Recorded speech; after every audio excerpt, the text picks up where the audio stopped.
All the action was happening down in Rio for Clarissa Shields' quarterfinal bout today, but all the cheering was happening right here in Flint and right where it all began. You have the New England Patriots in the NFL, Alabama in college football, and in high school football, at least here in mid-Michigan, it's the Ithaca Yellow Jackets. Of the starting jobs up for grabs, over half of the vacancies belong to the defensive unit. For just one day, their hometown was Grand Rapids. Their arena, Van Andel, complete with the Breslin floor. These are some tiny pants. Those are extra large.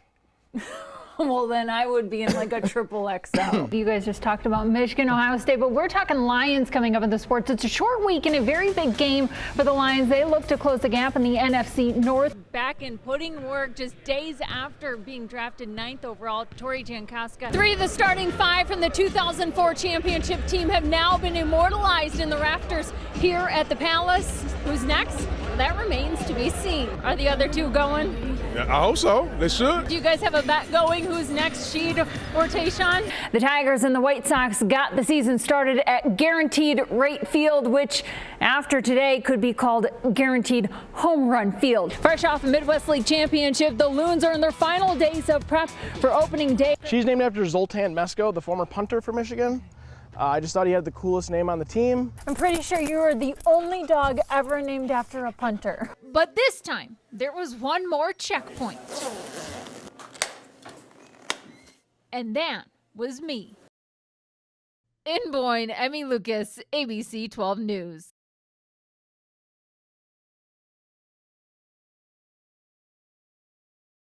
It was a little colder than most would have wanted, but that didn't stop the crowds from coming to Comerica for opening day in Detroit, and nothing a little Tiger baseball and tailgating couldn't fix. While the field crews worked inside putting the finishing touches on the park, fans outside were far along into the party.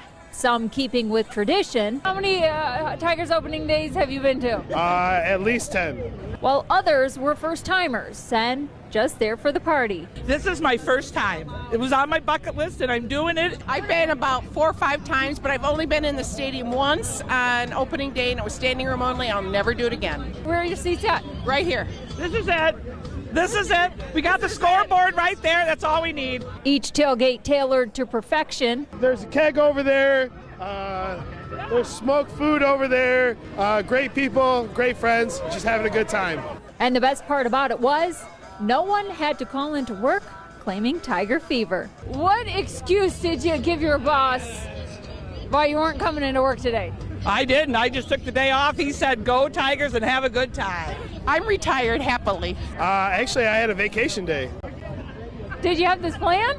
Yeah, I did, for sure. So we treat it like a holiday. And a holiday it was, and not a bad party either. In downtown Detroit, Emmy Lucas, ABC 12 News.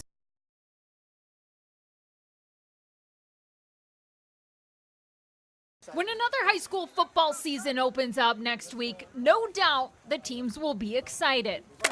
But you'd be hard-pressed to find a person more excited about the season than Steve Johnson.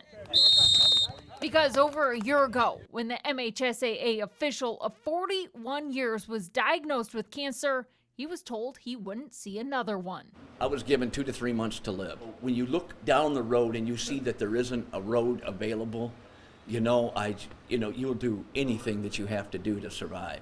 And he did. After getting the news, Johnson immediately started chemotherapy. In total, he underwent 48 hours of treatment that pumped 11 types of drugs into him at once. It was a battle. It was an absolute battle. A battle made easier by the support of his officiating family. Not only were they there for him emotionally, but financially, fundraising throughout the past year, even giving up their own game checks to ease the burden of his bills. We're a family, and when one goes down, you have to come together and help pick that up.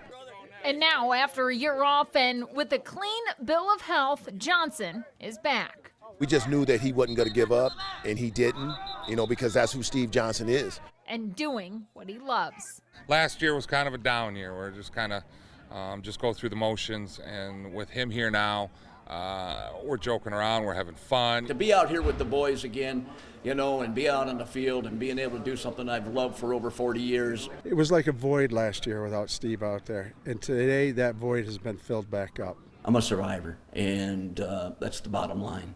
Emmy Lucas, ABC 12 Sports.